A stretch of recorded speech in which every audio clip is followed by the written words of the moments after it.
Hello, hello, everyone. Come on in, take a seat. We are going to continue our discussion today on the Dan Markel case. It's the case that just keeps on a giving, right? So I'm going to tell you a little bit about Dan Markel. That's him right there with his two little boys. Of course, I always make sure that the faces are blurred out because these children are innocent, right? But by all accounts, Dan loved his little boys. He was Jewish, very devout man. He followed the religious teachings.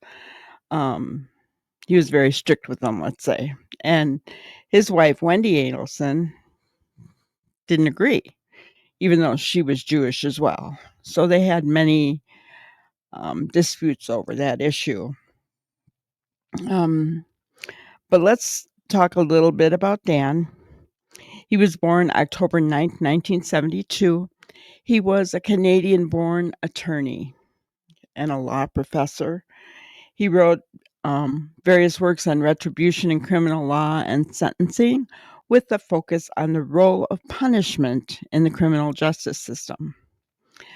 At the time of his death, he was a professor at the Florida State University.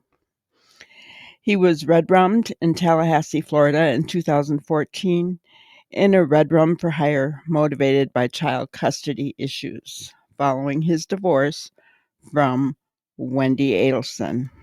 So there was lots of custody issues going on there. Wendy was also a clinical law professor and child advocate who was also employed at the Florida State University at the time that Dan passed away.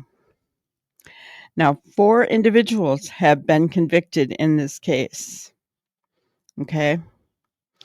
Charlie Adelson, Wendy's brother, okay, was convicted of first-degree red rum, conspiracy to commit red rum, and solicitation of red rum, and sentenced to life in prison plus an additional 30 years each for the conspiracy and solicitation convictions.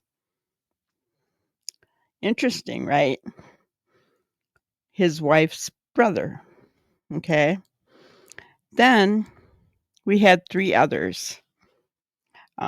Sigfredo Garcia, who's found on the far right, was found guilty of first-degree red rum and conspiracy to commit red rum and sentenced to life in prison. He was the guy that actually pulled the trigger. After a mistrial in her original trial, Catherine McManawa, in the middle, was found guilty of first-degree red rum, conspiracy to commit red rum, and solicitation of red rum in a retrial, and sentenced to life in prison plus 2 consecutive 30-year sentences. Luis Rivera, on the far left, pled guilty to second-degree murder and was sentenced to 19 years in prison. He actually, took a plea deal and told everything he knew. But it doesn't stop there, guys. So we have 4 people convicted, right? But it didn't stop there. This is Wendy's mom, Charlie's mom, Dan's former mother-in-law. She was arrested at the Miami International Airport on a warrant from Leon County. She was flying to Vietnam with her husband, Harvey. Vietnam is a country that has no extradition treaty with the United States. She is charged with first-degree red rum, conspiracy to commit red rum, and solicitation of red rum. Her trial was originally scheduled to start September 17th. Now it's looking like June of this year, something like that. But what's really kind of, I don't know, funny's probably not the word, but neither Markel's ex-wife, Wendy, nor Wendy Adelson's father, Harvey, have been charged, but both have been named by prosecutors as conspirators in this tragedy. Both have been named by prosecutors as conspirators in this tragedy. Now, there are those out there who believe that Wendy is totally innocent, that she knew nothing. I leave that up to you guys. You can decide what you believe, right? Some wonder if Wendy won't be charged eventually, right? But first, we have to get through Donna's trial, okay, which is coming up. So, what do they have against Donna, right? Some call her the mastermind, but during Charlie's trial, they called him the mastermind. So, what do they really have against Donna? We can kind of take a look at it even before the trial to see what it is that they have against her, right? Because, guys, how many people do they need to convict for this, right? I mean, how many? You've got Dan's boys who at the time were 3 and 4 and are now 13 and 14 years old. This is 10 years later, guys, right? Those boys are old enough now to know what's going on. And, Wendy had wanted to move from Tallahassee to South Florida to be near her parents and Charlie. And the judge said no because Dan fought it. Dan wanted his children around him, even after the divorce, right? He wanted his children. And that's a difficult thing when you have divorced parents. If the wife wants to live somewhere else, that's rough, right? But you've got to wonder, because a year after Dan's death, Wendy changed the boy's last name from Markel to Adelson. One of the boys had a middle name of Dan's father or grandfather, and she just dropped that name altogether. So it's almost as though she was trying to remove anything relating to Dan Markel out of the boys' lives, right? It's just really, really sad. She says she did it because Markel name was notorious at that time, right? Which could very well be, guys. Could very well be. I don't, you know, I don't know if I could do that, honestly. Um, Especially them being boys and having the last name of their father. I would, and their father was well known in the legal world. As a professor, he was well known and respected. Did he have some people who didn't like him? Yeah, but doesn't everyone? Not everyone's going to agree with you or get along with you, right? That's just the way it is. But you do, you have to kind of wonder, right? So what I'm going to do is share a video with you about the case against Donna, because that's the next few videos. We're going to be looking at Donna leading up to her trial, right? So we're going to look at Donna a little bit, other news that may come out, that kind of thing. But let's look at Vinnie Politan Investigates, the case against Donna Adelson on Court TV, and watch that together. That's it.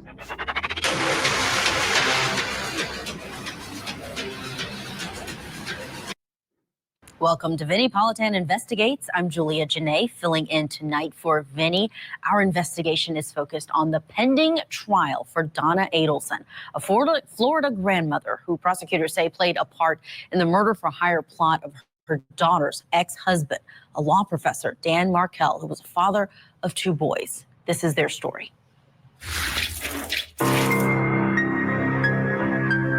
FSU law professor and father of 2, Dan Markel, was going through a bitter custody battle with his ex-wife, Wendy Adelson, when he was gunned down in his Tallahassee driveway in July of 2014 by these 2 men, Sigfredo Garcia and Luis Rivera. Investigators tried to piece together why a Latin King gang member and his friend would kill Dan Markel. And as they worked their way through the evidence, they found a link. Sigfredo Garcia's longtime girlfriend and the mother of his children, Catherine McBanawa. Catherine had also dated a Ferrari-owning periodontist from South Florida named Charlie Adelson, who just so happened to be Wendy Adelson's brother. Now, Luis Rivera, Sigfredo Garcia, Catherine McBanawa, and Charlie Adelson have all been convicted for their roles in the murder-for-hire plot. But prosecutors say they are not alone. The Adelson family matriarch, Donna Adelson, is in custody and set to stand trial for her part in the murder of Dan Markel. Now, a jury has already convicted the dentist mastermind of this case, Charlie Adelson. He is serving a sentence for first-degree murder, conspiracy, and solicitation. This was after an 8-day... Did you hear her say that Charlie was considered to be the mastermind at the time of his trial? That was what they said, right? So she's not saying anything that's out of order here. That is what they called Charlie. That's what the state called Charlie during his trial. Let's continue. Day trial in Leon County, Florida. But before those deliberations began, Charlie took the stand to tell his version of events surrounding the murder of his ex-brother-in-law. Did you cause the death of Professor Dan Markel? Absolutely no. Did you hire anyone to kill him? No. Do you recall making a joke that buying her a TV was cheaper than hiring a hitman? Something to that effect. Yeah, it was. Want me to say what? Yeah, tell me what the joke was. What happened was, like, when I gave her the TV set as a divorce present, this is the stupidest thing I ever said in my life. And I said, I was going to get you a hitman, but the TV set was a lot cheaper, so I went with the TV set instead. And I said it as a complete joke, and it was stupid. Did you ever become complete joke, and it was stupid? But here's the thing: he might never have had to get up to testify about that statement if Wendy hadn't brought it up in her interview with police. She's the one that brought it up. Police asked her, guys. Police asked her, do you know of anybody who might do this to your ex-husband? And she said, oh, my brother, he made a stupid comment, and but he wouldn't do this. She tells what the joke was and that it was stupid, but he wouldn't do this. Well, why did she bring it up at all? Guys, if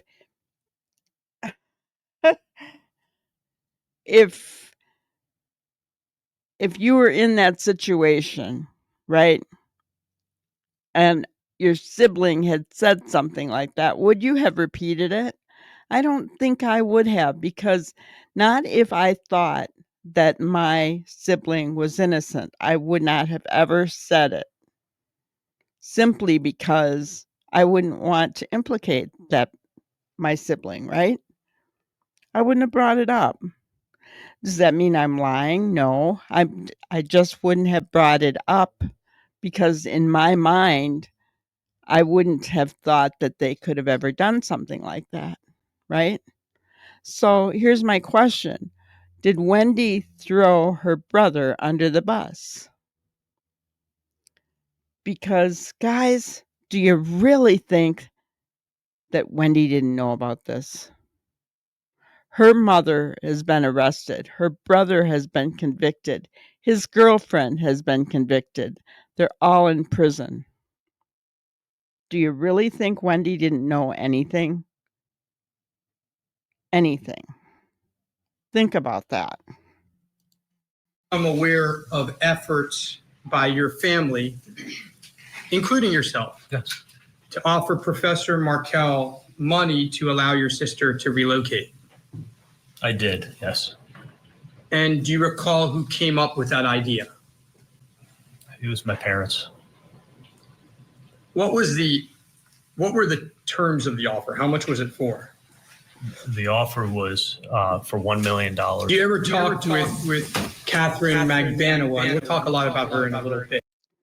So he offered Dan Markel $1 million to relocate to Miami where they live so that Wendy could relocate as well. Because the Adelson family knew that Dan did not want to leave his kids. So they offered him $1 million to move.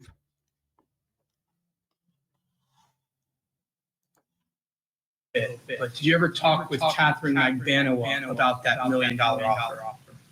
Yes, I did. And what do you remember telling her? The same thing I told everybody else. It came up when she was asking me about, doesn't your sister want to move back home? And I said, yeah. I said, we tried everything we could. We even offered Danny $1 million to move back to South Florida. That day, now we're on the 18th, July 18th. Did you speak with your sister that morning? I did. What do you recall talking to your sister about? I called her in the car on the way up to work, and I ended up talking to her. She's told me that she was having the TV set repaired. I thought she had told me that Lincoln had thrown something at it and broke the screen.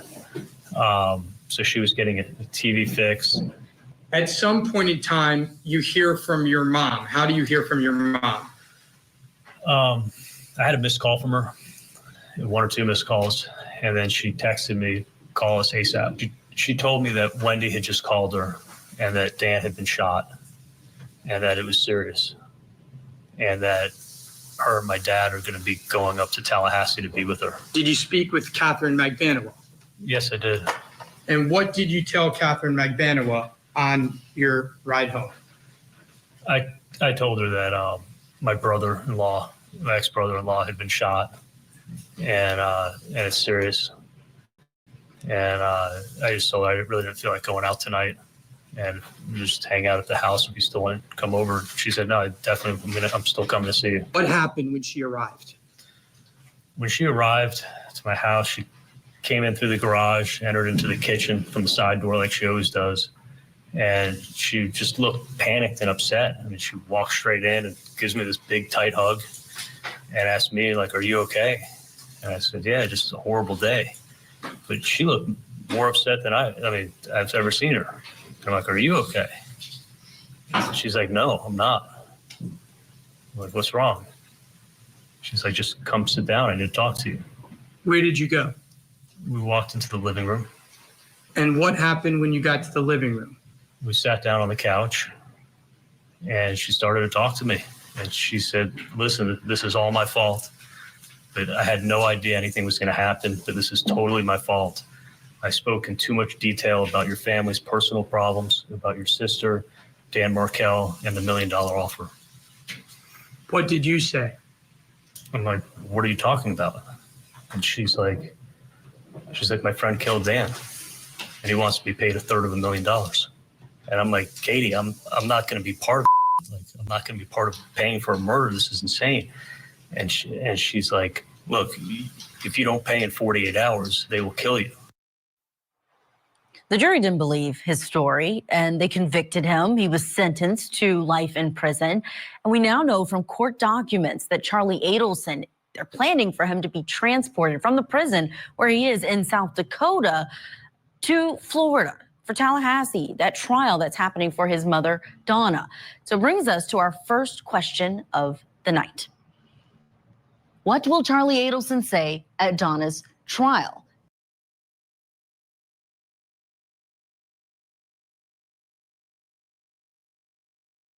Is it going to be different? Let's bring in our guests. Joining us, we have two people who know this story inside and out. Criminal defense attorney and former federal prosecutor in Florida, Tim Jansen, is with us. Also co-host of the Surviving the Survivor podcast, Emmy award-winning journalist Joel Wall.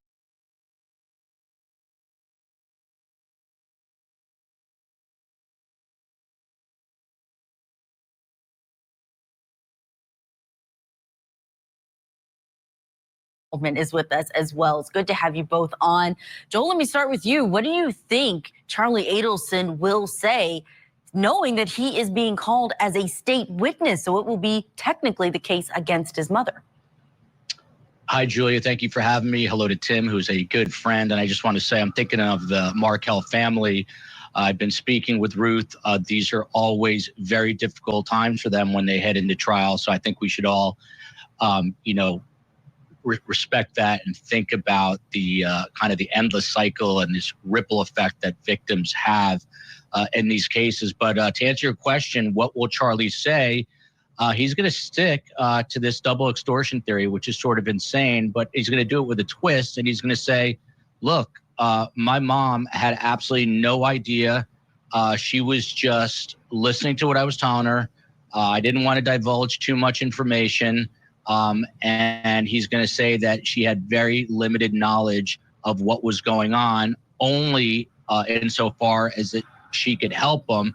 There's one little problem with all this that Tim will tell you is now we've got text messages, jailhouse calls. We've got the infamous bump and recordings, wiretaps after that. It's going to be an uphill battle once again for Dan Rashbaum, the defense attorney.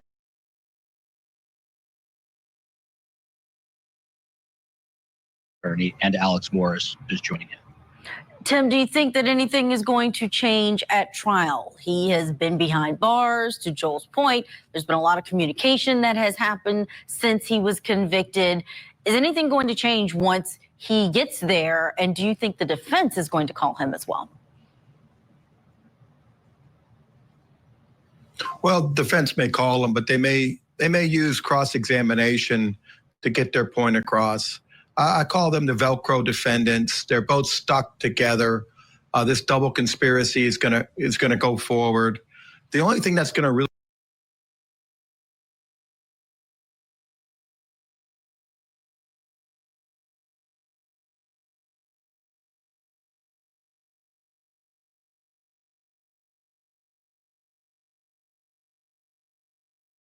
change is maybe the courtroom.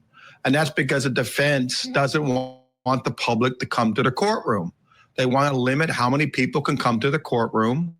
The public has a right to see who was responsible for the death of a prominent citizen. I think the judge will get through that, but I think you're going to see the same defense. The state's going to have a little more evidence. Donna's going to probably testify. The other son may testify on behalf of the state. It looks like Katie is being transported back to testify. But in reality, you earlier opened up with the mastermind was Charlie. Well, the state's theory is going to be the mastermind was Donna, that she put all this in motion, and Charlie was just the conduit, and that Donna was protecting herself by staying away from direct contact with Meg Bonawa and the killers. That is true. They do have to change it up. We have seen that where prosecutors say something a bit different about who was the ringleader once they do a different trial. That big piece of evidence that the co-defendants had in those trials were these checks from the Adelson Institute written to Catherine McBanawa. So that we know is going to be front and center. Let's take a listen back. When was the first check issued from Adelson Institute to Catherine McBanawa? The date on the checks was September 17th, 2014. And how often did Catherine McBanawa receive checks from Adelson Institute after that? She received 2 checks a month. Were all of the checks deposited by Catherine McBanawa? They were. Who were all the checks signed by? Donna Adelson. Do you think there's going to be more evidence that we didn't see at the first trial, Joel? The trial that we've seen, I say first, but there have been now 4 different trials in this case. This is going to be the 5th. Those checks, though, have been throughout, but anything new in this case? So those checks, guys, it's hard to dispute that evidence. You know, I don't know. What is she going to say? That's not my signature. Somebody forged it, right? I mean, that evidence is hard to dispute. Very difficult to dispute. The short answer is yes. The second part of that question, you're going to ask me, what is it going to be? Don't really know, to be honest. But we do have these text messages. We were covering this very closely on our podcast, Surviving the Survivor, and Tim's big part of the show.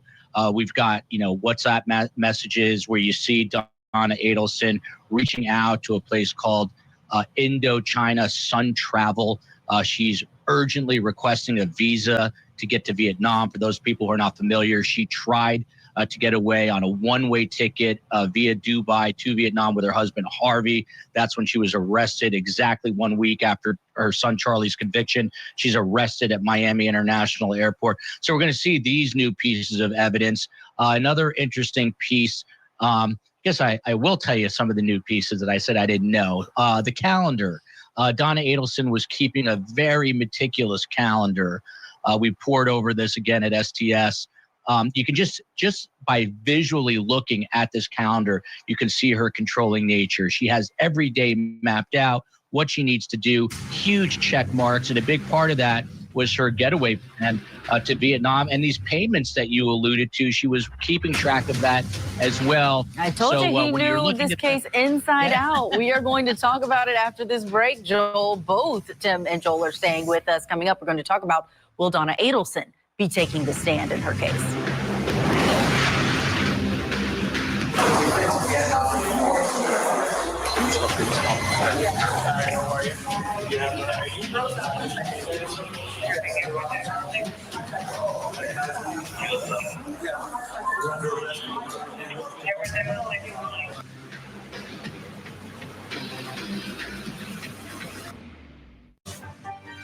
TV was sold to me, and then when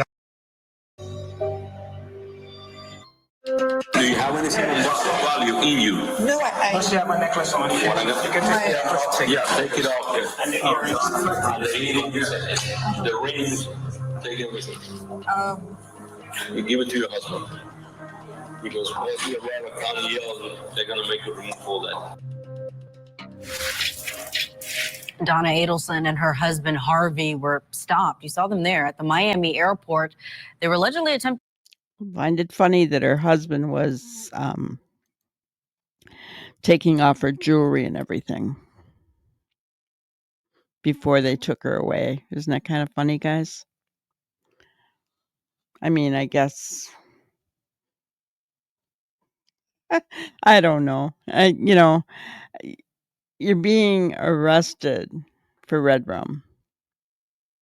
That's the last thing you're going to be thinking about is your jewelry. I don't get it. I'm speechless. To board an international flight to Vietnam about a week after their son Charlie was convicted at trial. Here's a look at Donna Adelson as she's being taken into custody. Hi, how are you? You have the ID? Nice to meet you. Yeah.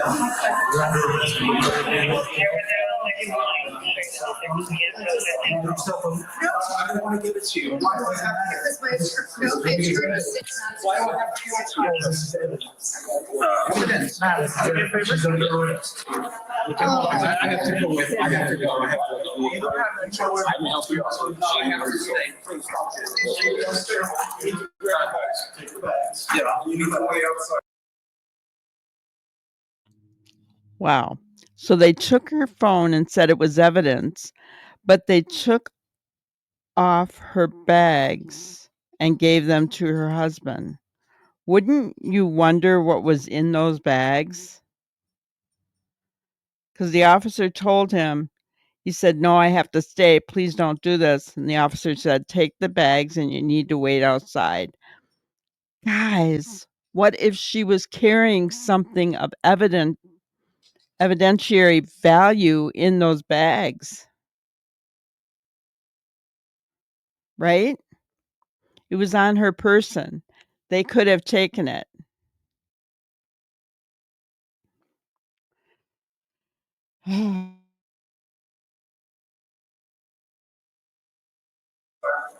Okay. My husband's almost 80 years old. He can't. Yeah, I can. Please, can I go? No, I can't join the. Oh, don't do this, please. Please. Oh, Someone's got to help him get home. This is terrible. You can't do this. This is Is that okay with you? Please. Please put that can for some respect on the table. Please. Do you have anything in your pocket? no. No. Do you have anything of value in you? No, Plus, you have a necklace on. Wanna go? My- Yeah, take it off. Okay. And the earring, the ring, take everything. You give it to your husband. Because once you arrive at county jail, they're gonna make you remove all that.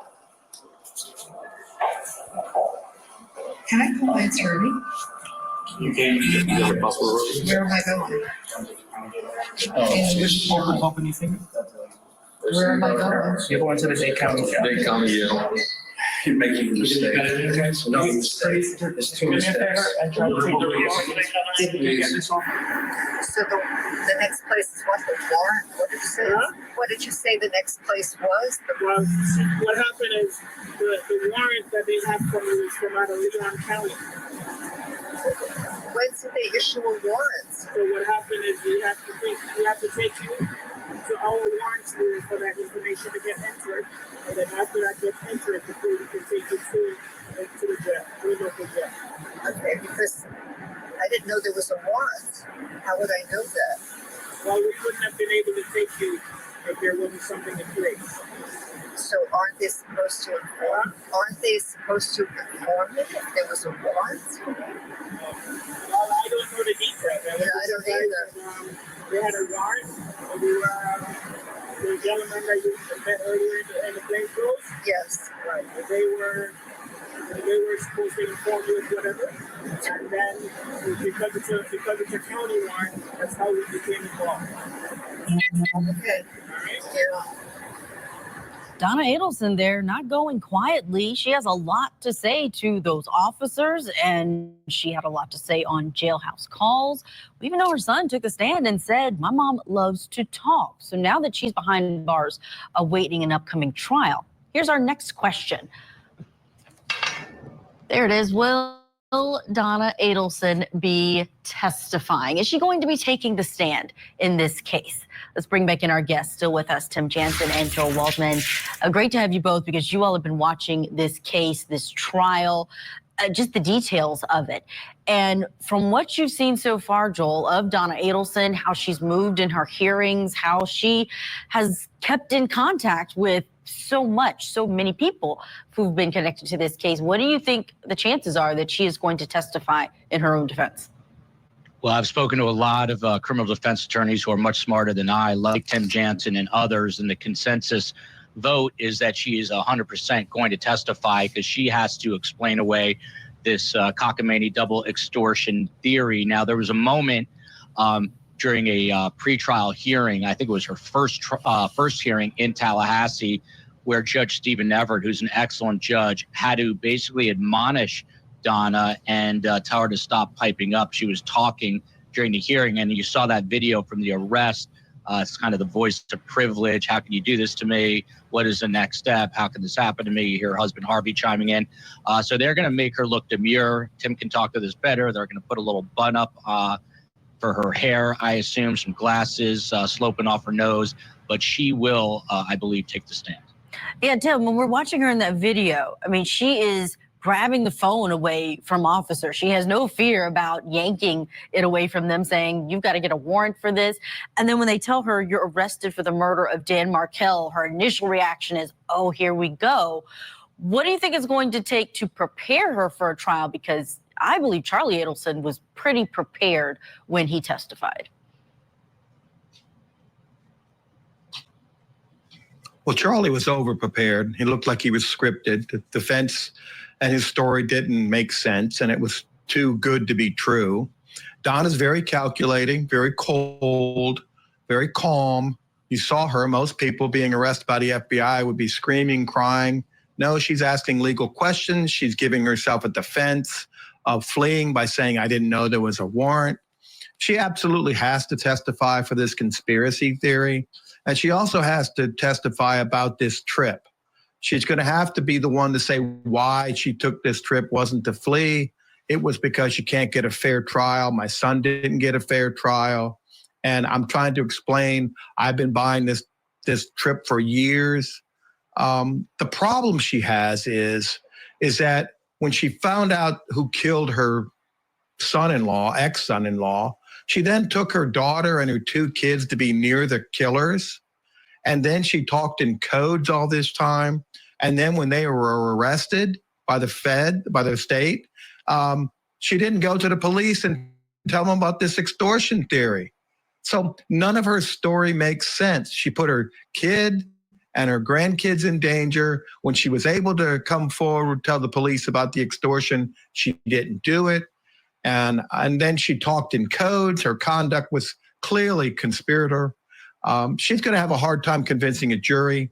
I think she'll be better than Charlie, though. Charlie was over prepared. She's smart. I'll give her that. But she's not going to be credible. That says something if you think she will be better than her son was, but a jury did not believe her son, so she certainly needs to go there if she has any chances of putting forth a defense. Joel Waldman, host of Surviving the Survivor podcast, and criminal defense attorney Tim Jansen, thanks so much for joining us. We have to get to a break. I'm Julia Janae, filling in for Vinnie Politan. We'll keep digging for answers here at Vinnie Politan Investigates as the investigation continues.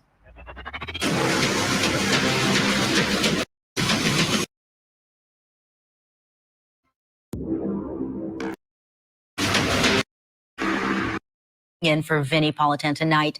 Our investigation is focused on the pending trial of Donna Adelson. She's a Florida grandmother who prosecutors say played a part in the murder-for-hire plot of her daughter's ex-husband, law professor and father of 2, Dan Markell. This is their story.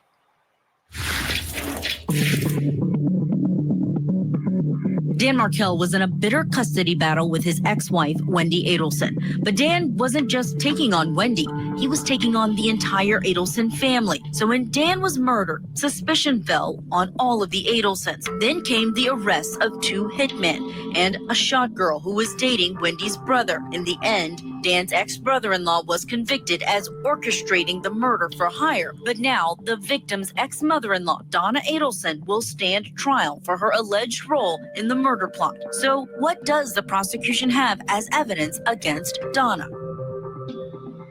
Now, when investigators in this case began to get suspicious of all of the Adelsons in the family and their involvement in Dan Markell's murder, they wanted to get the Adelsons talking to each other. It had been a couple of years since the murder. They put together an undercover operation called The Bump. Now, this is where an undercover FBI agent who's posing as a blackmailer stopped an unsuspecting Donna Adelson on the sidewalk. And this entire interaction was captured on body camera video. Adelson? How you doing? Just want to give you this. Listen. No, don't be scared. Listen, I just want to let you know that we know that your family has been taking care of Katie and her friends moved over for quite some time after your problem up north has been resolved. And I want to let you know that my brother, he's incarcerated. He helped your family with this problem you guys had up north. And we want to make sure that he's going through some rough times. We want to make sure that you take care of what he's going through, the way you're taking care of Katie and Tito. Well, this will explain it. Thank you.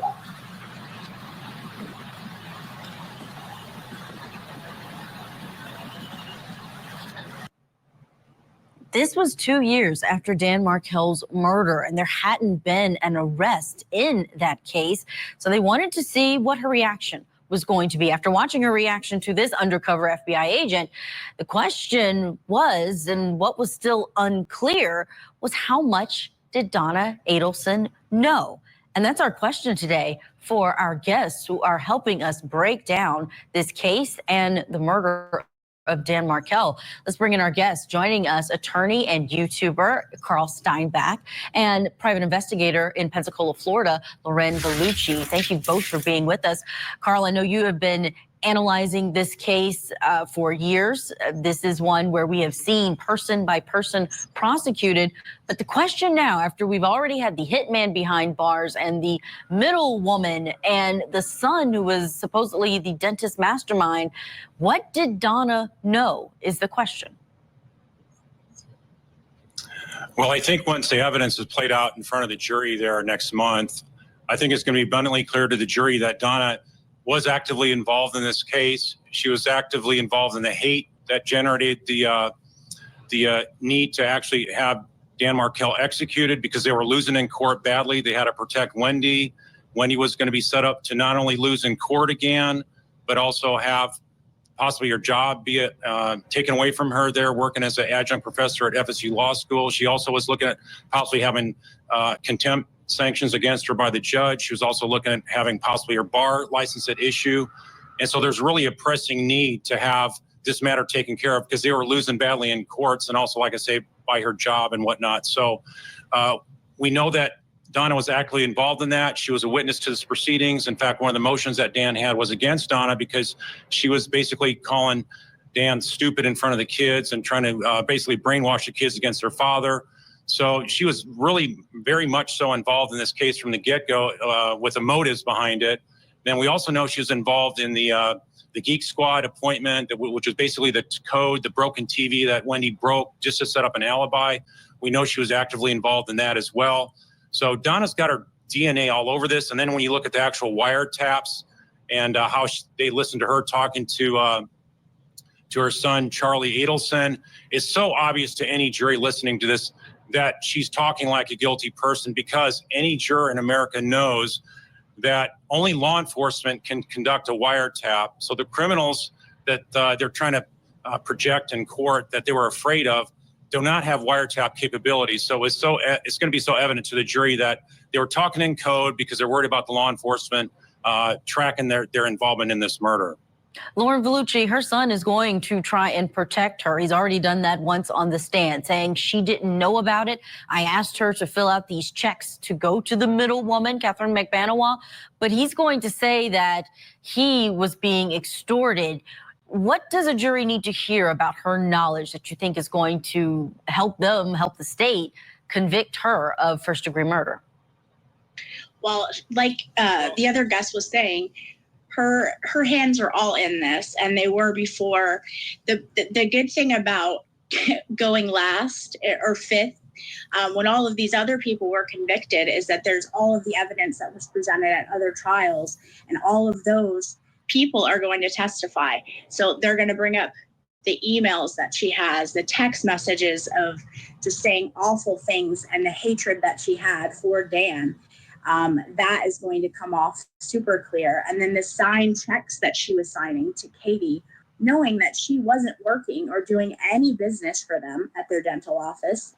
And then again, the jail phone calls, the wiretap phone calls, all of that is just a huge smoking gun, and the jury's going to see right through it. Let's listen to one of those, because after that bump in 2016, the Adelsons did start talking some to each other, and some of those interactions were recorded through those wiretaps, like this call that Donna made to Charlie immediately after she was stopped by that undercover officer on the street. Did someone write a letter to you or something? I got some paperwork, hand delivered to you. You're being sued? No, that's what I thought it was, but I'm going to talk to you. Is that know about it? But you have to work today, fortunately.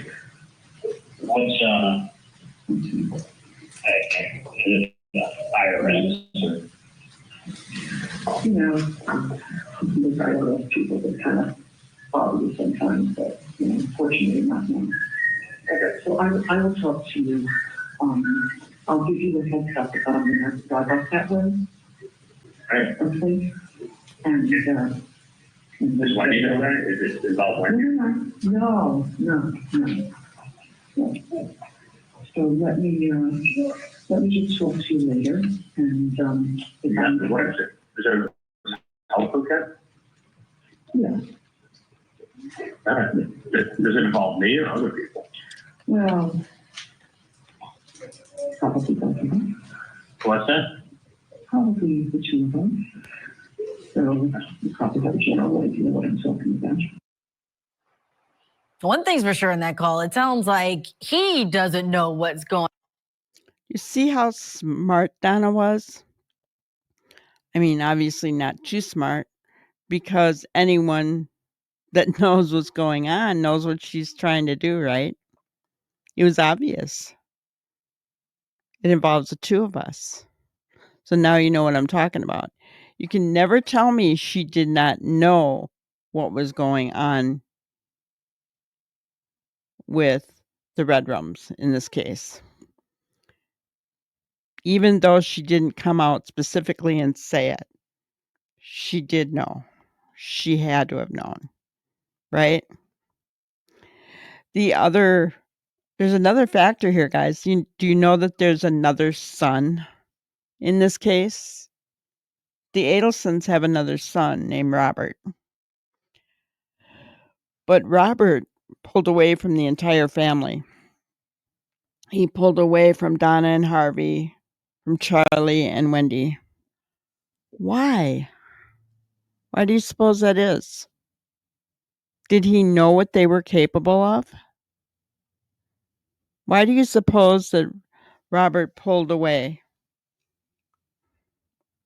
Interesting, right? To me, Donna was a very controlling mother. She controlled that family. She was the matriarch, right? She even controlled her husband. You could see that in the airport. He followed her lead, right? Very, very interesting, guys. Going on, Carl. The cluelessness is there, but Donna Adelson is trying her best to get this across to him. And you mentioned that a jury is going to hear that and really question why she would be talking in code if she's not a criminal. Right. I mean, it was really great to see the way Charlie just couldn't keep a lid on it. He had to keep on probing for questions. And the more he probed for questions, she actually goes on to say it's involving you and me. So those are a couple of the most damning words against Donna. And one of the things I can say as a former prosecutor, one of the greatest piece of evidence to have is the defendant's own words to be used against them. And we have plenty of that here with Donna's case. So pretty much Donna's going to sink herself just through her own words alone. Yeah. Do you think, Lauren, that they were suspicious through those 2 years of people talking or people tapping their phones? Because that seemed like a long time where they weren't being tapped, that they may have been talking in code or just not speaking about anything. She mentions probably the two of us, and I know we'll talk about it later because that probably speaks volumes of where we can go with this investigation. But can you talk about the wiretaps and whether or not you think for 2 years they had been talking in code or just not speaking at all? Yeah, it's hard to tell because sometimes when you have these twisted individuals, they get away with something for so long that they get sloppy, right? And so it's really hard to tell. I think that probably so. I mean, there was so much wondering when she was actually going to be charged that I think that they had to be watching their back and that they probably had a lot of code words for things and all of that, thinking that they were smarter than everyone else. So my guess would be that they did, that they were looking. Carl, what do you think the defense is going to do in this case with all of this evidence that the prosecution has just been waiting to use against Donna Adelson? Anything unique about their strategy compared to what we saw in Charlie Adelson's trial? Well, Julia, I think they're really boxed into the same ridiculous theory that Charlie had for his trial. And of course, we have the same lawyer that's propping up that absolutely ridiculous, insane story. So in any event, I think that the attorneys have an absolute impossible job to create reasonable doubt. They can try to poke holes in the government's case, but when you got things as strong as the words of the defendant that can convict them, you have the obvious hatred of not only just Dan Markel, but you really see the unmitigated hatred of the entire family tree of the Markels, including the grandchildren that they're willing to kill for to get custody of, which, by the way, they're willing to flee the country for once Charlie got convicted. So they were on the run, and I think that kind of evidence as well is going to really sinker the flight evidence as indicative of guilt. So it's pretty much going to be a done deal that she is going to get convicted, and we got the right prosecution team there to get the job done. Oh, they have been fierce year after year after year. Lauren, real quick before we have to go to break, you're there in Florida. You're not right there in Tallahassee, but I just want to know if it's something that's felt throughout Florida in terms of this case, people still talking about it, because we do have jury selection, and it may be that the defense tries to get this venue moved. Yeah, I know that in Tallahassee, it still lingers very much so. They are setting up all kinds of foundations at FSU for Dan Markel and his memory. His friends, the community, all of that are very much still involved in this. And it's been 10 years now. And that's what I think everyone is so ready for this family to finally be able to move on. It's horrible that they've had to go through this time and time again with all of these different individuals being charged and convicted, and finally they're getting the ringleader, and that they can finally put this behind them. So yes, it's still very much felt in the community. All right, Carl Steinbeck and Lauren Vellucci, stay with us. We are going to get to a break, but still to come, the big question: is this prosecution, where we're at right now in the case, is this complete justice for Dan Markel? Not only have I lost my son, but I have effectively lost two of my grandkids as well. One of the most successful true crime TV show, Obsession. True Crime Investigates. Weeknights, 9/8. The Adelson family, in particular Charlie Adelson, has been a major cause of our heartbreak and the murder of our son Danny and the loss of our two grandsons. I have suffered tremendously, and we as a family continue to suffer. It is satisfying to see justice being done, and it would be appropriate to ask for the maximum sentence for the perpetrators of Danny's murder. That was Phil Markel, Dan Markel's father, speaking at Charlie Adelson's sentencing hearing, a victim impact statement, asking that all of the perpetrators of Dan's murder get the maximum sentence. And now Catherine McBanawa, Charlie Adelson, Sigfredo Garcia, and Luis Rivera are all serving their time in prison for their roles in the murder. Can you imagine what Dan's family has had to go through? Wendy has literally kept the boys from that side of the family. So not only did they go through 3 trials, Catherine McBanawa on the far left, in the middle, very middle, Sigfredo Garcia next to him, Luis Rivera next to Catherine McBanawa, Charlie Adelson, and finally, and this is over a 10-year span, guys, finally, and maybe I shouldn't be saying finally because we don't know if it's final, Donna Adelson trial is coming up. 5 people. Now remember what I read to you, that neither Wendy Adelson, Dan's wife, or Dan's father-in-law, Harvey Adelson, Wendy's father, have been charged, but they have been named by police as conspirators. Will they be charged? Well, we've heard that Wendy had immunity, but that doesn't mean that they can't charge her for things that she has spoken about or that they find out later on. Interesting, right?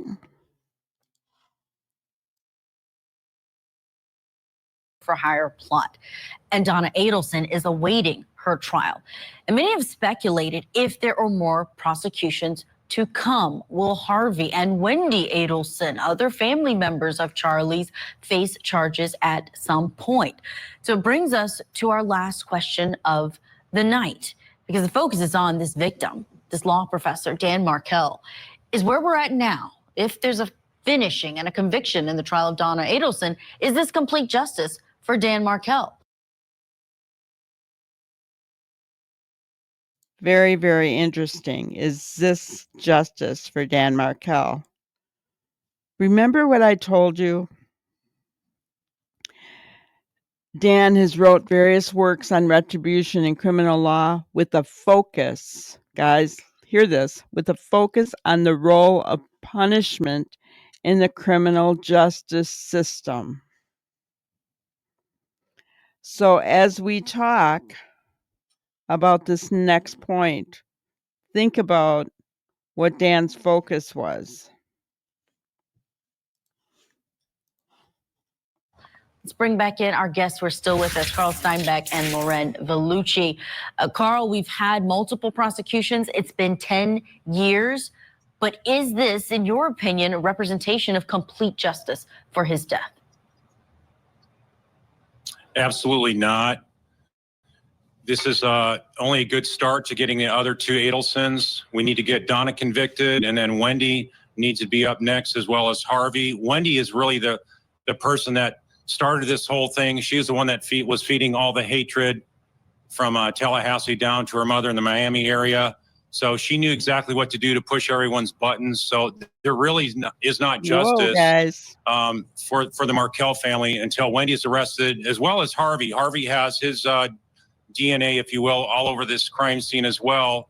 And so he was so much involved. And if you look at the family dynamics as well, which I believe they'll bring in Dr. Rob Adelson, the doctor up in New York, that's the oldest child of Harvey and Donna. And I think when he's brought in to talk about the family dynamics, you're really going to see that they all acted as a wolf pack, if you will, of the Florida Adelsons down there. So I think they would get a conviction, definitely against Wendy. There's close to 200 indicators of Wendy's involvement in this murder, both before, during, and after this heinous crime was committed. And there's also many, many indicators that Harvey was involved as well. So there's definitely not going to be justice until all these four Adelsons are convicted. Lauren, let me ask you about what we heard earlier, and that's that call that was recorded that they didn't know for sure if someone was recording them, but Donna Adelson said, this thing that I need to talk to you about, it involves me and probably the two of us. And you would think if it involved more people, if Wendy Adelson or Harvey Adelson were really intimately connected to it, then she would have said it involves all of us. What do you make of those words in her perhaps time where she's being as honest as you can be, talking in code? And guys, in that phone call, Charlie asked if it involved Wendy, and she said, no, no, no, no. Just thought I'd bring up that point. Yeah, I think that they were the most involved. I do agree. Wendy has a whole lot of culpability in this, but I do believe that they were the two that were the most connected, the ones that were pulling the strings. If you can narrow it down to just two people, I think that they were the masterminds. So I believe that that's kind of what she was talking about. Plus, she wasn't going to incriminate anyone else in that phone call that she didn't have to. But I just think, as far as the justice thing, this is not justice. These kids have lost their father.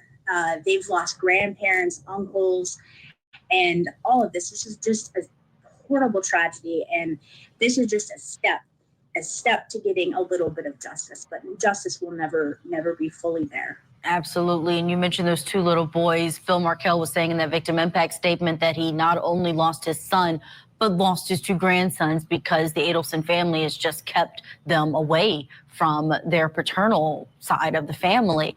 Now, you mentioned that Donna Adelson wouldn't have wanted to incriminate another member of the family, but there was one family member who did incriminate one of the other Adelsons. So the day that Dan Markel was shot, his ex-wife, Wendy Adelson, was brought down to the police station. She was someone that investigators really wanted to know where she was and what she was doing at the time. And she was asked a specific question. She was asked if he had any enemies or if anyone would want to harm her ex-husband, Dan Markel. And here's when Wendy Adelson mentions her brother, Charlie. Do you think someone would do this for your benefit without asking you? No. What good does it serve? I made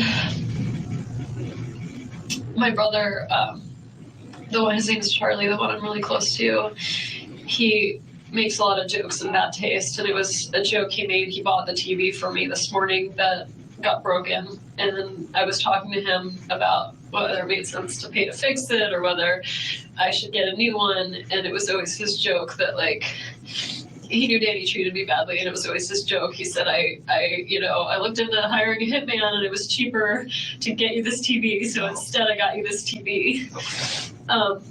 I mean, he would never. If somebody tried to kill my ex-husband, they should be prosecuted to the full extent of the law. Regardless of who it is. I mean, it would be different if I thought it were my brother, but I don't think it was my family. Anyone outside my immediate family, that's a tough one. Okay. But I don't think my immediate family did this. So if it's anybody else, yeah. Okay. Would you think that this guy, Charlie, would even be capable of doing something like this? No. Let's just talk. He's the Joker. Carl, I know you already. See, guys? She threw her brother under the bus. Now, could you say that? Could you say that? Because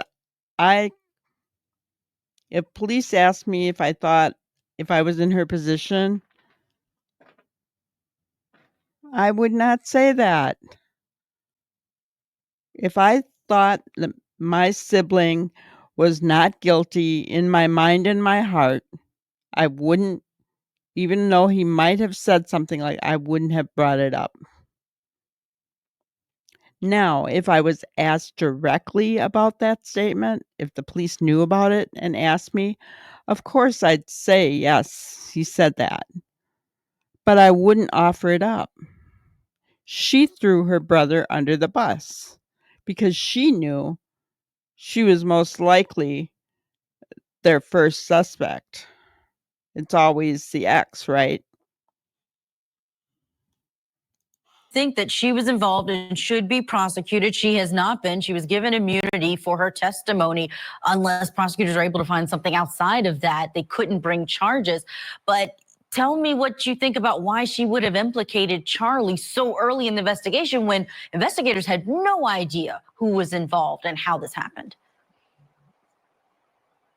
Right. Yeah, that's a really big puzzle there, Julia, because she also said her family, so really not just Charlie, but she made it sound like her family was possibly a suspect as well. So I think she was really scared. I think she was surprised by how quick she was brought in. Keep in mind, Detective Isom found her at her lunch site where she's eating lunch with a couple of friends after she had driven up to Trescott and seen that there's all these police cars and police line crossing tape.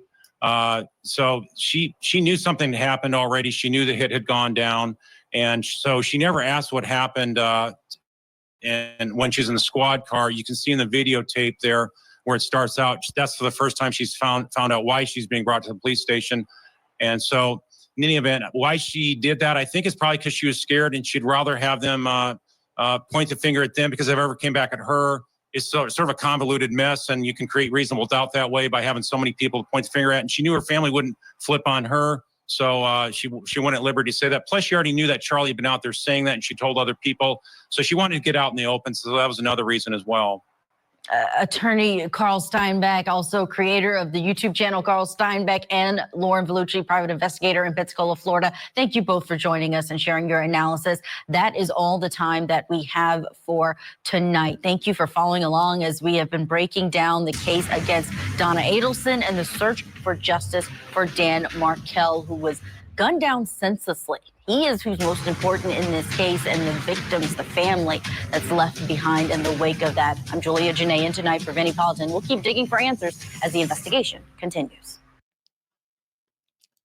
Okay, guys. So there you have it. We've kind of seen what they're going to go after Donna for, right? We've kind of heard that there's thoughts about going after Wendy and Harvey. No, I will say this. Harvey is almost 80 years old, if he's not 80 already. I don't know what his age is, but did he know about it? Obviously. He didn't look shocked that Donna was being arrested. So I think he knew some things. Was he completely a part of it all? I don't know. I don't think so. But we don't know what the evidence is, right? And I mean, I guess true justice for Dan, right? True justice for Dan means that everybody that's involved receives their just punishment, right? And when you think about what his focus was, to say was, because he's no longer with us and hasn't been for 10 years, guys. Yeah. You've got to wonder, right?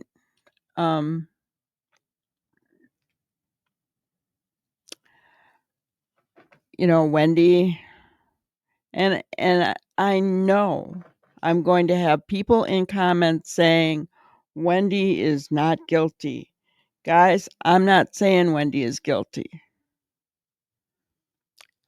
I'm throwing things out there just like they did in the video, right? If there is proof that she knew what was going on, then she is guilty. If there is not proof that she didn't know what was going on, then she'll be acquitted. Right? She did have partial immunity. That tells you something, guys. They don't give immunity to innocent people. Right? Not typically. But this case, like I said, is the case that keeps on giving, When we're done with Donna, who's next? Or does it end there? I don't know. Who's the one mostly hurt by all of this? It's those boys. They lost their dad who loved them dearly. Was he perfect? I'm sure he wasn't. But those boys and Dan's parents, Dan's family, they're the ones that have lost the most. They are, guys. They're the ones that have lost the most. And it's very, very sad. They're 13 and 14 now. You know that they probably have access to the internet. Right? It's really sad. Very, very sad. So, I'm going to leave you today. As many of you know, if you've been into my channel before, I always leave with a little bit of granny wisdom. It's my grannyism. If the words don't add up, it's usually because the truth wasn't included in the equation. Do a fact check, right? If the words don't add up, it's usually because the truth wasn't included in the equation. Right? Think about what Wendy said. Oh, my brother made this joke, and he didn't mean it. He didn't do this. He's not capable of this. If the words don't add up, it's usually because the truth wasn't included in the equation. So I leave you guys with that. I want to thank each and every one of you who are watching this video. Please feel free to share your comments in the comment section below. All I ask is please do not show hate, but always show respect. Don't argue with anyone in the comments, okay? I appreciate each and every one of you, and I hope you have a wonderful day. Thank you for watching another episode of Granny's Crime Busters. We really appreciate each and every one of you. Don't forget to subscribe and like and even share the content. You can follow us on any of our other social media platforms at YouTube, Twitter, Instagram, Facebook, and TikTok. We really appreciate you guys, and you can also email us at grannyscrimebusters@gmail.com. Thank you so much, and we will see you on the next one. Thanks, guys.